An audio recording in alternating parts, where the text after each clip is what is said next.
बहुत अरसा पहले एक कस्बे में एक आदमी अपनी बीवी के साथ रहता था। उनकी कोई औलाद नहीं थी। कुछ अरसा बाद बीवी की तबीयत खराब हो गई। वो जड़ी बूटी खा रही थी लेकिन जड़ी बूटी कहीं नहीं मिली, जिसकी वजह से वो बीमार हो गई।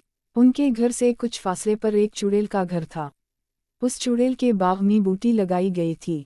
हर कोई चुड़ैल से डरता था, लेकिन वो शख्स अपनी हामिला बीवी को खाना खिलाने चुड़ैल के बाग में दाखिल हुआ। उसने एक बूटी काटी और अपनी बीवी के लिए घर ले गया। गोभी खाने के बाद बीवी की तबीयत में कुछ बेहतरी आई। उसके बाद वो दूसरे दिन दोबारा चुड़ैल के बाग में दाखिल हुआ और बूटी तोड़ने लगा। लेकिन चुड़ैल ने देखा कि आदमी उसके बाग से बूटी तोड़ रहा है। आदमी ने चुड़ैल को अपनी हामिला बीवी के बारे में बताया। फिर चुड़ैल ने उस आदमी से मुआहदा किया और उस आदमी से कहा कि तुम मेरे बाग से जितनी बूटी चाहो ले जा सकते हो, लेकिन जैसे ही आपके हम बच्चा पैदा हुआ मैं तुमसे ले लूंगी। आदमी अपनी बीवी की सेहत के लिए चुड़ैल के सौदे पर राजी हो गया। कुछ दिनों के बाद उस शख्स की बीवी ने बेटी को जन्म दिया।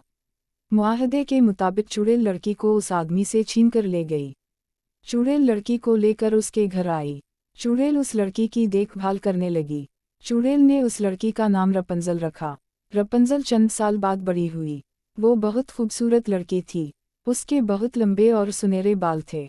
चुड़ैल ने रपंजल को बैरूनी दुनिया से दूर रखा। वो और रपंजल एक टावर हाउस में रहते थे। टावर में चढ़ने के लिए कोई सीढ़ी नहीं थी। डाइन रपंजल के लंबे सुनहरी बालों का इस्तेमाल करती थी जब भी वो अपने टावर वाले घर के अंदर और बाहर आती थी। वो बालों में लटक कर अंदर आती जाती थी। रपंजल की आवाज़ बहुत सुरीली थी और इसे गाने गाना पसंद था। एक दिन चुड़ैल बाहर गई थी और रपंजल एक गाना गा रही थी।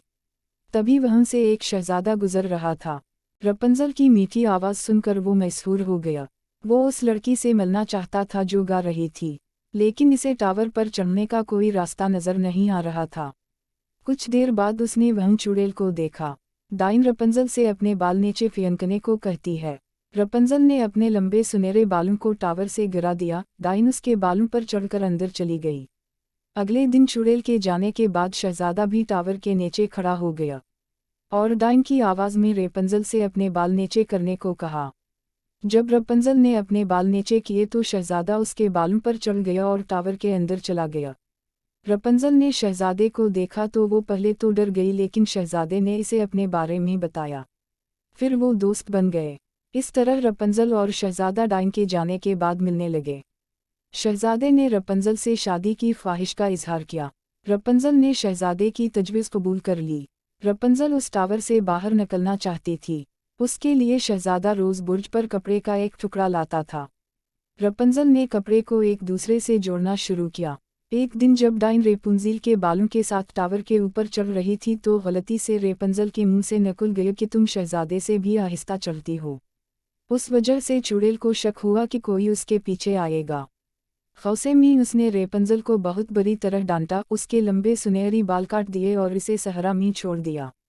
अगले दिन शहजादे ने रपंजल को टावर पर चढ़ने के लिए बुलाया, लेकिन चुड़ैल उस वक्त टावर में मौजूद थी। उसने रपंजल के बाल नीचे फेंक दिए। शहजादा अपने बालों से टावर पर चढ़ने लगा। जब वो ऊपर गया तो इसे वहीं चुड़ैल नजर आई। चुड़ैल ने शहजादे को ऊपर से धकेल दिया। शहजादा जमीन पर गिर गया और उसकी आंखों में झाड़ी लग गई जिसने इसे अंधा कर दिया। शहजादा जंगल में भटकता हुआ इसी सहरा में पहुंचा। रपंजल कहाँ थी? उसने वहाँ रपंजल का गाना सुना। शहजादे ने रपंजल को बुलाया और वो वहाँ आ गई। फिर वो एक दूसरे से मिले। शहजादा रपंजल की गोद में सो गया। रपंजल की आंखों में आंसू आ गए। जैसे ही वो आंसू शहजादे की आंखों में गिरे, शहजादे की आंखें जम गईं और वो देखने लगा। उसके बाद शहजादा रपंजल के साथ अपनी सल्तनत में चला गया। वहाँ सब ने उनका इस्तकबाल किया और शहजादे और रपंजल ने शादी कर ली।